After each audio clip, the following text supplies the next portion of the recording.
এই কাজ কিছুতেই করতে পারো না। নিশির আদেশ তুমি অমান্য করতে পারো না। আমি শুধু ভবানী ঠাকুরের আদেশ ছাড়া আর কারো আদেশ মানি না। আমাকে বাধা দিও না, আমি ওষুধ লাগাবই।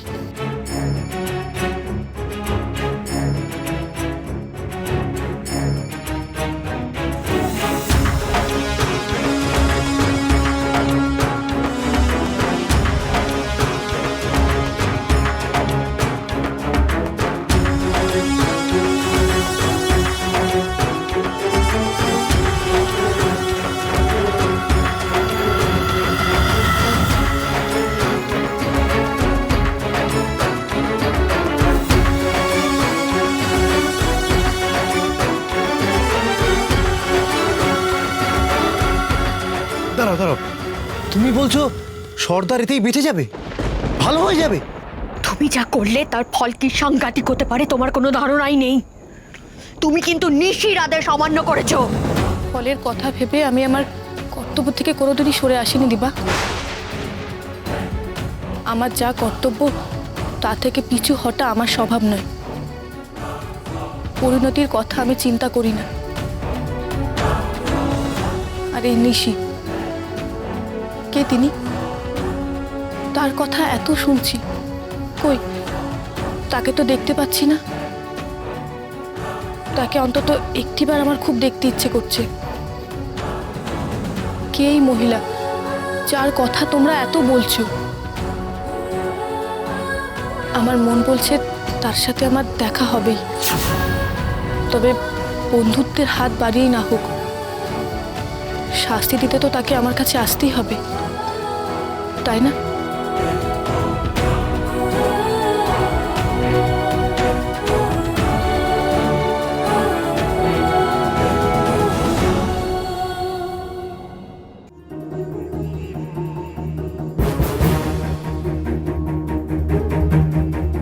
প্রফুল্ল সর্দারের চিকিৎসা করলো কেন? কার অনুমতিতে? কার অনুমতিতে প্রফুল্ল সর্দারের চিকিৎসা করলো আমি জানতে চাইছি।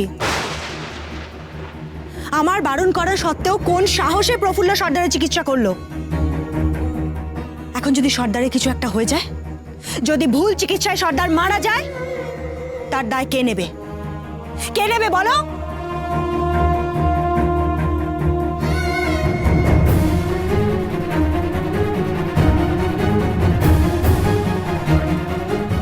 সর্বনাশ, এ কি কাণ্ড! এ তো মারাত্মক বিষ, সর্দারের সমস্ত শরীরে ছড়িয়ে গেছে।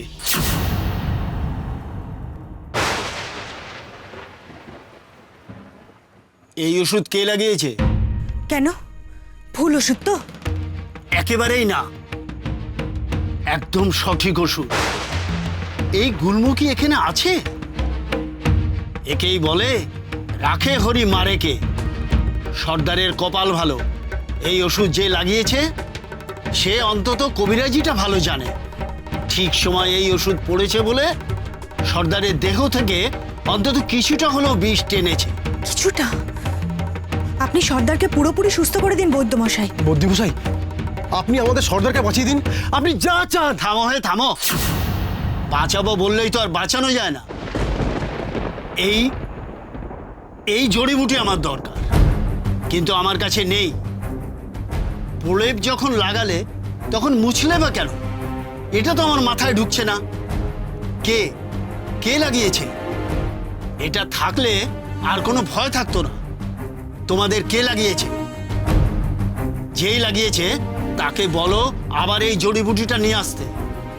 অবশ্য তাতে দেরি না হয়ে যায়। বৈদ্যমশাই, ওই খল নুড়িতে দেখুন কিছুটা হয়তো রয়েছে, ওতে হয়তো কাজ হয়ে যাবে।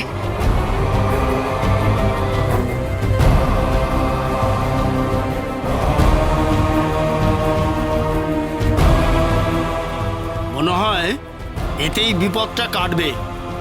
এটা এরকম লাগানো থাক, তোমরা আবার এটা ফেলে দিও না। আমি এখন আসি। কই হে, আমাকে জঙ্গলটা পার করে দেবে, চলো।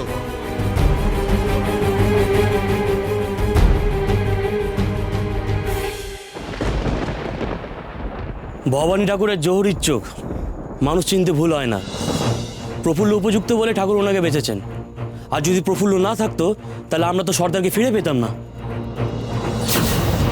ওই তো সর্দারের জ্ঞান ফিরেছে। দেখো তোমরা সবাই, সর্দারের জ্ঞান ফিরেছে। সর্দার, এখন কেমন আছো সর্দার? আর কোনো ভয় নেই, আমি তো আশাই ছেড়ে দিয়েছিলাম। ভাগ্যিস প্রফুল্ল ছিল, আমার ওষুধে তো কোনো কাজই করেনি। বিষের যা তেজ ছিল, বদ্যি আসা পর্যন্ত হয়তো সময় পাওয়া যেত না। প্রফুল্লই বাঁচিয়ে দিল সর্দারকে। কত কটু কথাই না বলেছি, এত কিছু বলার পরেও ও জোর করে ওষুধটা লাগিয়েছে। ওই ওষুধটা না লাগিয়ে দিলে হয়তো আজকে সর্দারকে আমরা ফিরেই পেতাম না। যাই বলো না কেন, মেয়েটার মনের জোর আছে, কিছুতেই ভেঙে পড়ে না, খুব একরোখা। ও মেয়ে তো দেখছি তোদের সকলেরই মন জয় করে নিয়েছে। সত্যিই তো মেয়েটার ক্ষমতা আছে বলতে হবে।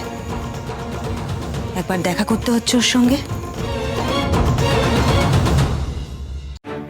নমো বিষ্ণুর নমো অদ্য মার্গশীর্ষ প্রেতায়া প্রফুল্ল দাস্যা সাচ্ছাদন।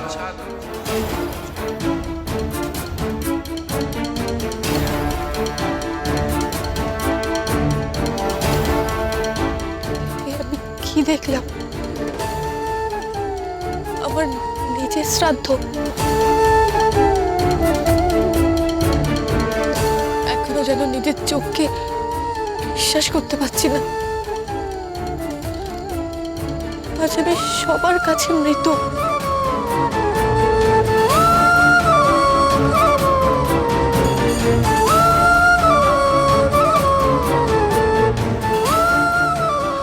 না না, এ হতে পারে না, এ হতে পারে না। এত সহজে আমি সবার কাছ থেকে হারিয়ে গেলাম। কেউ আমার খোঁজ পর্যন্ত করলো না। আমার স্বামী পর্যন্ত আমার শ্রাদ্ধে বসলেন। হেমা বিশালাক্ষী, কোন দৃশ্য আমাকে দেখতে হলো?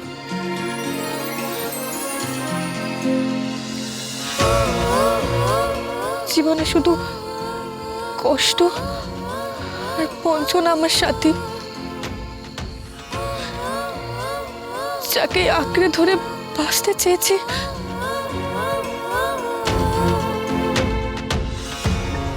তারাই হারিয়ে গেছে। তাই বলে আমার নিজের পরিচয়টাকে এভাবে হারাতে হবে আমি ভাবতে পারিনি। আজ আমি সবার কাছে অতীত। হয়তো এভাবে আমার স্মৃতিটুকুও হারিয়ে যাবে আমার স্বামীর মন থেকে। সাগরও হয়তো ভুলে যাবে আমায়। একদিক থেকে ভালোই হলো, সবার সব বন্ধন ছিন্ন হয়ে গেল ওই শ্রাদ্ধের মধ্যে।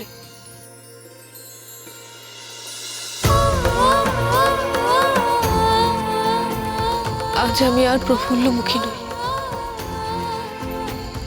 যার যা ইচ্ছে খুশি নামে আমাকে ডাকতে পারে। আমার কোনো অতীত নেই। আজ আমি অতীতহীন, পরিচয়হীন মানুষ।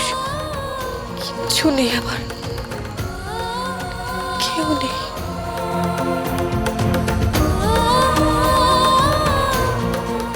যদি আমাদের দলে সদস্য হতে চাও, তাহলে তোমাকে তোমার যোগ্যতার প্রমাণ দিতে হবে। আমি জানি আমি কতটুকু যোগ্য। দেশের কাজে যোগ দেওয়া এত সহজ কথা নয়। আমি যে কোনো পরীক্ষা দিতে প্রস্তুত।